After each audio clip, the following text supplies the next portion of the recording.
안녕하세요. 아빠는 노무사TV 신동명 노무사입니다. 오늘은 노무사가 되면 좋은 점, 나쁜 점에 대해서 살펴보겠습니다. 살펴본다기보다는 저희가 메일이 왔어요. 뭐 노무사 되면 뭐가 좋냐, 또 뭐가 나쁘냐 이런 걸 물어보시더라고요. 그래서 뭐 제 생각을 말씀드리는 것도 좋겠지만 저희 법인에 있는 다른 노무사분들한테도 한번 물어봤어요. 당신들은 노무사 되면 뭐가 좋아요? 뭐가 나빠요? 이렇게 여쭤봤더니 말씀해 주신 게 있어요. 그래서 그런 것들을 좀 합쳐서 말씀을 드려볼게요. 노무사들이 이런 생각을 하고 사는구나, 이런 것들을 좀 엿보실 수 있는 시간이 아닐까라고 생각을 합니다. 일단은 좋은 점부터 말씀을 좀 드려볼게요. 일단 공통적으로 나오는 얘기들은 아마 예상 가능하실 텐데 시간 사용의 자유로움이겠죠. 제가 그래서 단체 카톡에다가 좋은 점이 뭐냐, 나쁜 점이 뭐냐 이렇게 여쭤봤거든요. 그랬더니 이제 어떤 노무사님이 카톡으로 저한테 카톡을 주셨는데 사진을 막 몇 장을 찍어서 뭐라고 보내셨냐면, 날씨가 너무 좋아가지고 출근하다가 진로를 변경을 해서 인왕산을 산책 중이다. 그러면서 이제 인왕산 산책 사진을 막 올리셨더라고요. 그런 거죠. 내가 어디 정해진 시간이 있지만 그런 게 아닌 경우에는 내 시간을 좀 자유롭게 쓸 수 있다. 내가 선택을 해서 쓸 수 있다. 이런 게 이제 제일 큰 장점이라고 생각을 하고요. 다른 분들도 다 그런 것들을 좀 말씀을 해주셨더라고요. 저 같은 경우는 가장 좋았던 게 알람을 안 맞추고 사는 겁니다. 직장인들은 엄청 핵공감하실 거라고 생각을 하는데, 알람을 안 맞추고 사는 삶은 참 행복합니다. 잠잘 때 내가 일어나고 싶을 때 일어나. 물론 맨날 그런 건 아닌데요. 어쨌든 직장인의 지각이란 개념 때문에 알람을 맞춰놓고 그런 스트레스를 받고 그런 거는 좀 덜 하거든요. 그래서 저는 이제 알람을 거의 안 맞추고 살기 때문에 그게 너무너무 이제 즐겁죠. 근데 보통 알람을 안 맞추면 더 일찍 일어납니다. 아시겠지만. 그런데 어쨌든 알람을 강제적으로 안 맞추고 사는 거, 이게 제가 좀 행복해 하는 이유가 되고요. 그리고 저는 이제 결혼을 하고 아이가 어릴 때 늘 회사를 다닐 때는 직장을 다니면 주말에밖에 어디를 다닐 수가 없잖아요. 그럼 항상 사람이 많고, 그래서 너무 부러웠어요. 그런 게 평일날 다니는 거. 그럼 사람도 없고 좋지 않을까? 이런 생각을 참 많이 했었습니다. 그게 이제 가능하죠. 그래서 사실은 제가 노무사가 딱 되고 2010년, 2011년에는 그러면 안 되는데 거의 놀러만 다녔습니다. 거의 2년 동안 서울랜드, 에버랜드, 별의별 랜드들 있잖아요. 그러면 평일날 다니면 싸고, 그래서 지금도 주말에 성수기 요금 내고 다니지를 못해요. 너무 차이가 많이 나니까. 사람도 너무 많고. 그런 장점이 있습니다. 되게 소소하지만 크게 보면 어쨌든 좀 삶을 좀 자유롭게 살 수 있다는 거가 있고요. 두 번째는 이런 말씀 해주신 분 있더라고요. 좀 노무사 합격하셔서 그렇게 오래되지 않으신 분인데 평생 누구누구 씨로만 이렇게 불리셨대요. 그런데 지금은 어느 자리에 가든 노무사 또는 노무사님으로 불리는 게 저는 자기는 좋다. 그게 노무사라서 좋은 거라기보다는 어쨌든 나를 대표해 줄 수 있는 어떤 네임이 붙은 게 굉장히 의미가 있다라고 말씀을 하시더라고요. 그래서 혹시 나는 그런 게 욕심이 난다, 그게 근데 그게 노무사다라고 하시면 굉장히 좋은 점이 될 수 있겠죠. 근데 개인적으로 저는 그걸 그렇게 중요하게 생각하는 사람은 아닌데, 그런 걸 중요하게 생각하시는 분한테는 되게 좋은 의미가 있는 일인 것 같고요. 사실은 솔직히 말씀드리면 어딜 가가지고 막 무시당하고 그러지는 않을 거 아닙니까? 최소한. 네. 그런 의미로 보면 좋은 점이라고 볼 수 있을 것 같고요. 그 다음에 이거는 좀, 생각보다 이런 얘기를 많이 해주셔서 제가 좀 살짝 놀랐는데, 좀 반성도 했습니다. 누군가에게 의미 있는 사람이 된다.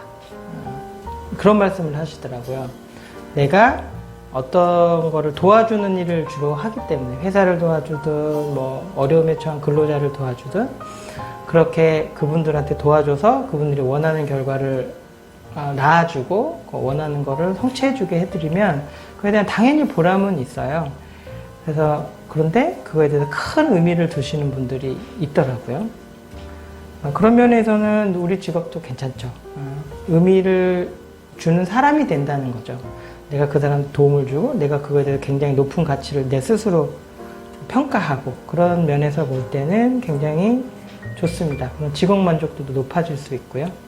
그래서 내가 나는 그런 게 참 중요하다 그러고 하면 또 우리 직업은 굉장히 또 좋은 장점이 될 수 있겠습니다.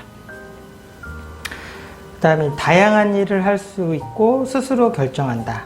그래서 지속적인 성장이나 자아 실현이 가능하다라고 말씀해 주신 분도 있습니다. 이게 뭐 제가 말씀드린 게 무슨 책에 나오는 얘기 같은데 이게 실제로 좀 일을 하면 좀 피부에 와닿을 수도 있는 일이긴 하거든요. 그러니까 제가 생각할 때 스스로의 결정이라는 이 단어가 저는 되게 중요하게 생각을 하는데 삶을 사는데 스스로 모든 걸 결정할 수 있는 거죠. 내가 일을 하고 싶으면 하고 일을 하고 싶으면 일을 하고 심지어 일을 안 하고 싶으면 안 하고 이럴 자유, 결정을 할 수 있다는 게 우리 일에 도움이 되고 또 그거를 어떤 결정을 했는데 그게 되게 좋은 결과를 내서 내 스스로도 성장을 하고 아까도 말씀드린 의미 있는 일이 되고 나한테 일을 맡겨주신 분들한테 큰 결과를 낳아줬다. 그런 거로 볼 때는 또 좋은 점일 수 있습니다. 그 다음에 그 노무사를 생각하시는 분들, 특히 3040 분들은 이것 때문에 많이 생각을 하실 텐데 오래 일할 수 있다. 그래서 당장은 희망이 없지만 길게 볼 수 있다. 그러니까 길게 보는 시각을 가질 수 있는 장점이 있습니다. 무슨 말씀이냐면 남들이 20년을 벌어요. 근데 지금 뭐 이 사람들은 막 연봉 1억을 벌어요. 근데 우리는 뭐 그걸 한 40년 해서 5천만 원씩 벌면 되는 거 아닙니까? 그런 생각을 할 수가 있고요. 그렇게 생각이 들어요. 그러다 보니까 뭐 내가 지금은 조금 처져더라도 길게 가게 되면 결국은 내가 위너 아니냐 이런 마음을 갖기 때문에 당장 조금 힘들어도 좀 희망을 가질 수 있는 거죠. 시간이 지나고 나이를 먹을수록 그 관계는 점점 역전될 거라고 생각해요. 무슨 말씀이냐면 직장인들은 시계가 정해져 있잖아요. 정년이라는. 그래서 계속 거기를 향해서 가니까 점점 불안함이 쌓이는 건데 저희 같은 직업 같은 경우는 뭐 다 그렇지는 않으실 수도 있는데 일반적으로 보면 시간이 지날수록 어쨌든 나아지거든요. 그러다 보니까 어느 순간에 가면 내가 지금은 뭐 대기업 다니는 친구들보다 또는 안정적인 어떤 직업을 갖고 있는 분보다 지금은 뭐 경제적이나 뭐가 좀 약해 보이더라도 결국은 나는 희망이 있어. 난 잘 될 거야. 이런 생각을 가지게 돼요. 그래서 그런 면에서 볼 때는 되게 좋은 점이죠. 그리고 아까도 말씀드렸듯이 이제 의미 있는 일을 하는데 의미 있는 일을 하는데 돈보다는 나는 인생의 모토가 정말 의미 있고 어려운 사람을 도와주고 이런 거가 되게 가치가 있다고 생각을 하는 분한테는 정말 추천드려요. 이 일은 사실 자기가 그런 일을 찾고자 한다면 충분히 많이 찾을 수 있고요. 봉사도 정말 의미 있는 봉사할 수 있거든요. 네. 그런 면에서는 굉장히 좋습니다. 특히 이제 저는 뭐 남자지만 여성분들한테 좀 추천을 많이 좀 드리는 편인데 이 직업을 왜냐면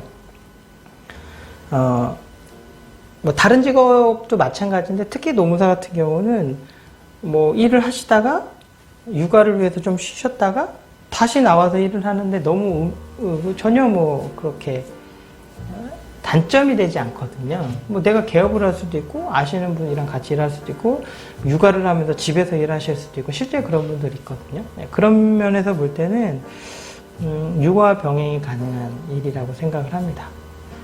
뭐 전문직의 특성이긴 한데 제가 볼 때는 특히 노무사는 그런 것 같아요.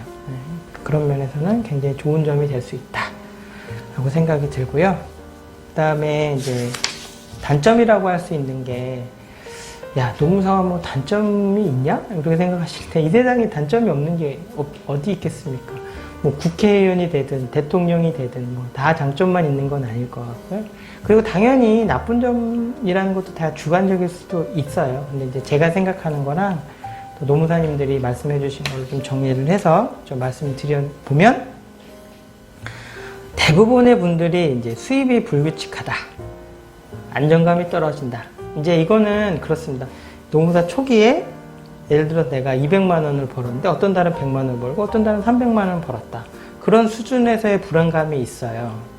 근데 내가 이제 한 달에 뭐 예를 들어 1000만 원을 번다. 근데 어떤 달은 1000만 원을 벌고 어떤 달은 800만 원을 벌고 어떤 달은 또 1500만 원을 벌고 어떤 달은 뭐 3000만 원을 벌고 이렇게 수입이 들쭉날쭉 하다 보니까 좀 안정감이 떨어지는 건 분명히 있을 수 있다고 생각을 합니다.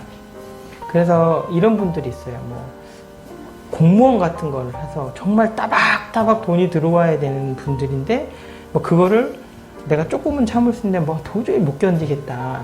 뭐 그런 분들은 사실은 초반에 되게 고생을 하세요. 그 마인드 컨트롤 하는 게. 왜냐하면 처음엔 당연히 수입이 없잖아요.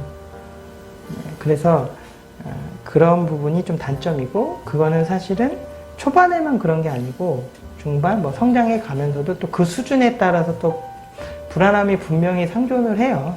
그건 어쩔 수 없는 것 같아요.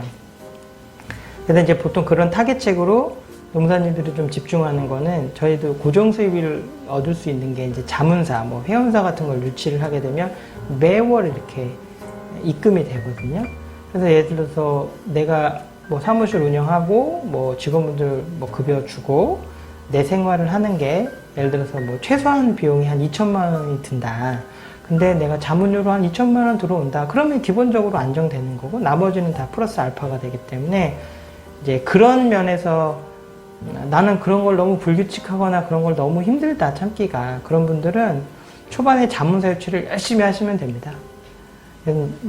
저 같은 경우는 뭐 2년 동안 놀기도 했었고 제 성향상 제가 자문사 같은 거 별로 좋아하지 않았다기보다는 뭐 그런 거에 대해서 그렇게 절실하지 않아가지고 초반에 자문사 유치를 뭐 거의 안 하고 그냥 진짜 그달 벌어 그달 사는 것처럼 막 이번 달에 막 일 많이 하면 돈 많이 벌고 없으면 확 없고 막 그렇게 살아도 저는 이제 그거에 대해서 그렇게 스트레스를 받지는 않는 스타일이라 그냥 저는 연간 얼마 이런 식으로 계획을 세워서 뭐 이번 달에 못 벌었으면 다음 달에 벌지 뭐 약간 그런 주의거든요. 지금도 마찬가지고 뭐 지금은 어느 정도 이제 고정 수입이 좀 되긴 하지만 처음에는 아무래도 저 같은 경우는 좀 그렇게 등락이 좀 많이 있었고요.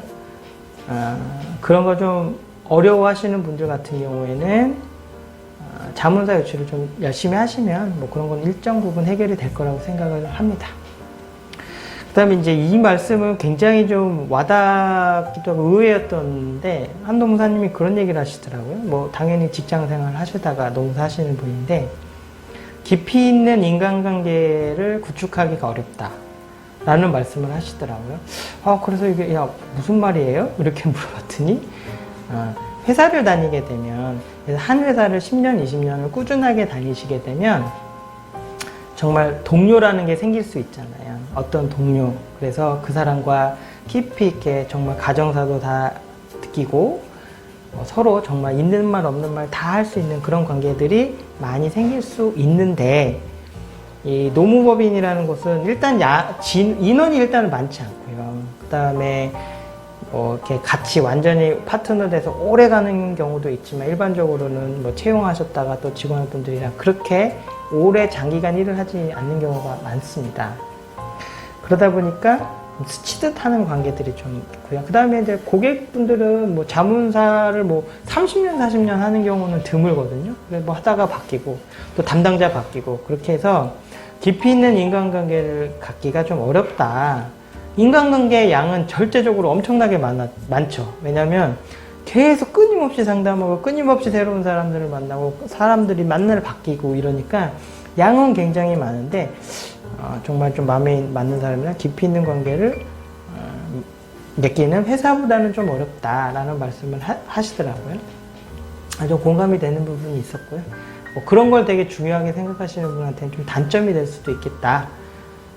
그 다음에 자유를 즐길수록 수입은 준다. 이거는 아까 처음에 말씀드린 인왕산 가서 이제 출근하다가 날씨 좋은데 인왕산 가자 이런 분이 이제 거기에 그 다음 단락에 다셨더라고요. 좋긴 한데 이렇게 자꾸 놀면 수입이 주는 게 단점이다 이렇게 얘기를 하시더라고요. 핵공감했죠. 자유를 줄일수록 당연히 일을 하는 양이 줄고 하니까 당연히 수입은 주는 거예요. 그래서 그거를 조율할 수 있다는 거죠. 제가 말하는 장점은 내가 열심히 하면 수입이 늘어날 수도 있지만 그래 나는 여유를 즐길래 그럼 이렇게 좀 줄여줄 수도 있는데 직장은 내가 조절할 수 없잖아요. 스스로 시키면 해야 되는 일들이 대부분이다 보니까. 그 다음에 다양한 일을 스스로 결정할 수 있기 때문에 장점이라고 말씀을 드렸죠. 근데 그렇게 다양한 일을 할 때마다 공부를 해야 돼요. 항상 법도 바뀌고 내가 어떤 새로운 분야를 하려면 또 거기에 공부를 해야 되고 그러면 경쟁력이 없잖아요. 공부를 안 하면. 그렇기 때문에 저희 직업 같은 경우는 계속 공부를 해야 되는 거예요. 그게 조금 단점일 수는 있죠. 일단 시험만 딱 합격하면 안 봐도 되는 건 아니에요. 이것저것 또 봐야 되고 법도 바뀌고 그런 게 여러 가지가 있기 때문에 판례도 계속 나오고 그래서 그런 것도 공부를 해야 되는 게 단점일 수도 있다. 이렇게 볼 수 있고요. 그 다음에 이건 진짜 저도 공감을 많이 하는데 대가 없이 지식을 요구하는 무례한 사람이 많다. 무슨 말씀이냐면 한국 사람들은 이 지적 재산에 대해서 폐의를 해야 된다는 생각을 되게 잘 못하세요. 그냥 근데 전화해서 그냥 물어보면 그냥 알려줄 수도 있는 거 아니야. 야, 뭐 네가 입으로 몇 마디 하는 게 그게 뭐야? 그게 네이버에 물어보면 되는 건데. 그럼 제가 그러죠. 네이버에 물어보세요. 왜 저희한테 전화를 해서 이러세요? 응? 한두 번도 아니고 이렇게 이제 얘기를 하면 뭐 이 사람들 일을 이따 일을 이런 얘기들 하시는 분들이 있어요. 그러니까 지금은 이제 좀 연수가 돼서 유연하게 제가 넘어가는데 처음에는 저도 힘들더라고요. 이걸 어떻게 해야 되지? 인간적으로 또는 이 사람이 나한테 어떤 기회를 줄 수도 있을 텐데 이렇게 생각이 많이 들다 보니까 고민을 많이 했는데 저는 이제 요즘은 딱 정리를 했죠. 왜냐면 그 사람들도 저희 같은 사람을 이용해 먹는 거예요. 이렇게 뭔가 해줄 듯 하면서 그냥 이용만 하다가 하면 다른 업무사한테 전화해서 또 이런 식으로 하시는 분이 다 그렇지는 않지만 그런 분들이 많다 보니까 저 같은 경우는 이제 한두 번 딱 하고 바로 얘기를 하죠. 폐의를 하시면 말씀을 드리고 앞으로 어떻게 하시겠다 이렇게 딱 정리를 해버려요. 그러면 그런 마음이 있으신 분은 전화를 하실 거고요. 그런 마음이 없으셨던 분은 당연히 그 다음부터 절대 전화하지 않습니다. 이게 이제 어떻게 보면 이제 제 스스로의 이제 터득을 한 거라고 볼 수도 있죠.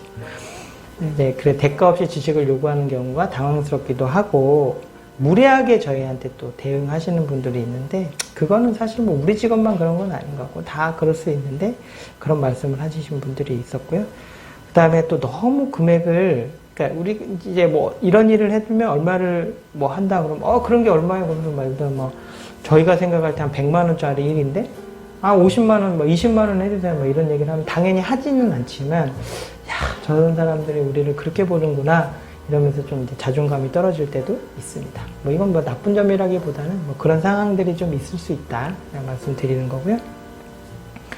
그 다음에 이제 사건 스트레스가 있습니다. 산재, 승인이냐 불승인이냐 사건도 부당해고가 인정되느냐 인정되지 않느냐 이거를 우리가 대리인으로 활동을 할 때 그게 이제 우리가 그거에 대해서 좋은 결과를 나면 비용도 있는데 사실 노무사분들이 사건을 수임을 했을 때는 당연히 돈을 생각을 해요. 근데 일단 일을 하게 되면 제일 부담스러운 건 내가 이걸 이겨서 돈을 받아야지 이런 생각들도 하지만 사실은 내가 이걸 열심히 해드렸는데 결과가 안 좋아서 이분이 원하는 결과 얻지 않으면 어떻게 하지? 이런 스트레스가 진짜 되게 많아요.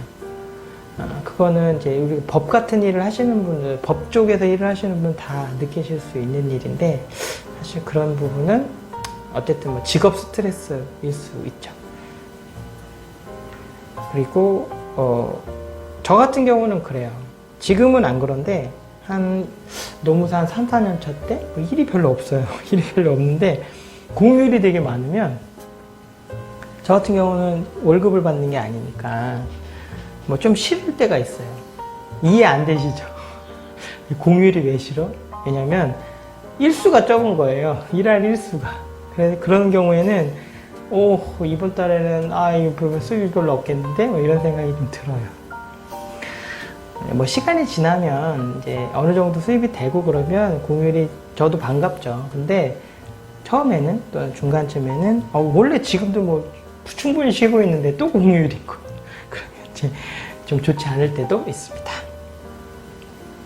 결론입니다. 제가 노무사 되면 좋은 점 나쁜 점 준비하면서 제가 노무사를 다시 이제 왜 준비를 했었지? 뭐 이런 생각을 좀 더 오래된 얘기지만 해보면 저는 늘 그런 생각을 했어요. 지금도 그 생각에 절대 변함이 없는데 내 인생을 시계에 맞춰 살고 싶지 않았어요. 그것도 이 시간을 내가 정한 게 아니고 출근을 9시에 정했다. 그 9시에 가고 6시에 퇴근하면 나는 6시에 퇴근하고 토요일이 되면 쉬고 월요일 되면 출근하고 저는 그게 왜 싫은지 모르겠는데 그게 너무 싫었고 그 다음에 작지만 내 일을 하고 싶다는 생각이 참 많이 했습니다. 그래서 회사 일만 하는 물론 회사 일을 하는 게 나쁘다는 뜻은 아니고 이제 저는 개인적으로 회사 일을 하는 거가 그냥 내 일을 하는 거는 아니라고 생각이 자꾸 들다고요. 좋은 생각은 아니었는데 그리고 이렇게 살다가 죽으면 너무 억울하다. 이거는 이렇게 살고 싶지 않다. 나는 못 벌어도 내 스스로 내 삶을 개척하고 거기에 대해 책임지고 그런 삶을 살고 싶다라는 생각을 참 많이 했고요. 그런 면에서 지난번 영상도 찍었었던 거고 이것도 또 준비를 했습니다. 그래서 지금 제가 뭐 좋은 점 나쁜 점 이거 말고도 엄청나게 많고 사람마다 다 다릅니다. 근데 어쨌든 뭐 여기서 분명히 공감되는 것도 있고 아닌 것도 있고 뭐 뻔히 아는 얘기이실 수도 있는데 후에 들으시면서 뭔가 하나 팍 꽂히는 얘기가 있으셨다면 그 힘을 가지고 내가 노무사 공부 열심히 해봐야겠다. 내가 좋은 노무사가 그런 거라면 나도 좋은 노무사가 될 수 있겠다 라는 생각을 가지고 또 목표하는 걸 좀 이루시는 데 도움이 되셨으면 하는 마음으로 준비를 했습니다. 혹시 또 뭐 노무사 생활 관련해서 궁금하신 것들이 있으시면 시험 공부를 어떻게 해야 되는지 이거는 사실 제가 너무 오래돼가지고요. 그거를 공부를 어떻게 하시고 이렇게는 할 능력이 안 돼요. 그거는 다른 영상 참고하시면 될 것 같고 이제 저는 이제 좀 아웃라인, 마음가짐, 그다음에 됐을 때 제가 한 11년 됐으니까 됐을 때 뭐 어때요? 뭐 이런 것들에 대해서는 좀 말씀드릴 수 있는 게 있을 것 같아요. 궁금하신 거 있으시면 말씀 주시면 제가 또 취업해가지고 또 말씀을 좀 드리도록 하겠습니다. 들어주셔서 감사합니다. 마치겠습니다.